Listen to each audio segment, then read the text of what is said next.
Ya, Roland, Pak Gubernur ini masih melihat potensi sungai di ibu kota nih ya. Bagaimana kira-kira mau dijadikan apa nih baiknya? Kalau saya sih melihat mudah-mudahan nanti ya bisa dijadikan sebagai salah satu sumber air bersih untuk masyarakat ibu kota Jakarta. Karena sekarang air bersih di Ya. Jakarta juga masih sulit di beberapa daerah ya. Ya. Ya, Roland, juga pemirsa, kita ke informasi lain. Kabar gembira bagi pegawai negeri sipil termasuk pensiunan.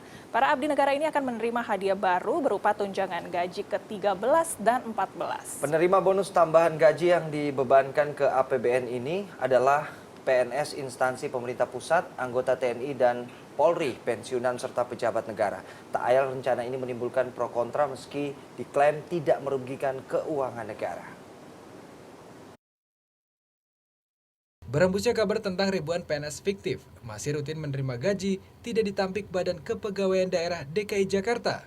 Jumlah PNS penerima gaji fiktif itu bahkan terbilang fantastis, yakni mencapai 1.848 nama.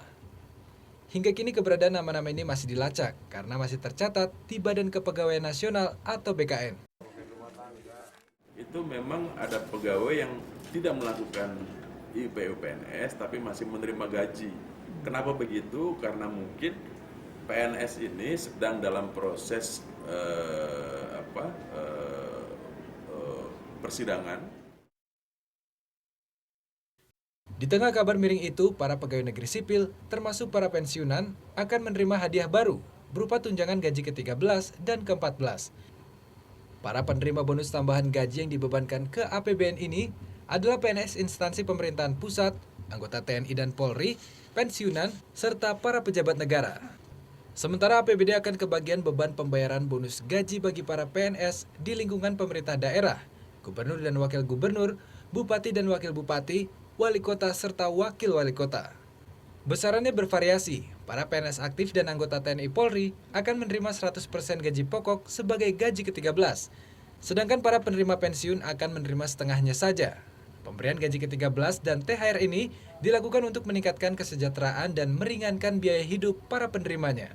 Rencana ini sontak disambut gembira para PNS di berbagai daerah. Ya, senang sekali ya, karena ini kan untuk waktunya itu tepat waktu mau bayar SPP semesteran itu ya. Bagi pegawai negeri kan ada tambahan itu sangat menguntungkan sekali. Ya, selama ini di benak sebagian besar publik, para PNS lekat dengan stigma pekerja dengan kontribusi minimalis, lamban merespon kebutuhan warga, dan tidak memberikan kinerja terbaiknya untuk melayani masyarakat. Tapi seiring dengan perbaikan sistem kerja yang diberlakukan pemerintah, kinerja PNS dinilai mulai membaik, sehingga layak mendapatkan apresiasi. Ini kan bukan menambah anggaran negara, tetapi hanya mengalihkan pergeseran kapan anggaran itu dikeluarkan. Intinya gaji PNS yang ke-14 ini adalah tunjangan yang diamanatkan oleh Undang-Undang ASN tersebut.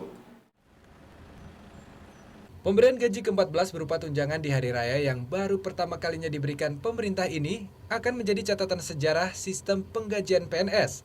Sebelumnya para PNS menerima besaran kenaikan gaji di awal tahun sebesar 10-15%. Maka diperhitungkan gaji ke-14 ini tidak akan terlalu membebani APBN dan APBD karena hanya mengalihkan dalam sekali akumulasi. Kini, semuanya kembali pada diri PNS dan abdi negara sendiri. Apakah hadiah gaji ke-14 ini akan menjadi cambuk pemicu peningkatan kinerja atau sebaliknya hanya akan menjadi penghamburan anggaran negara belaka? Tim Liputan, Trans 7.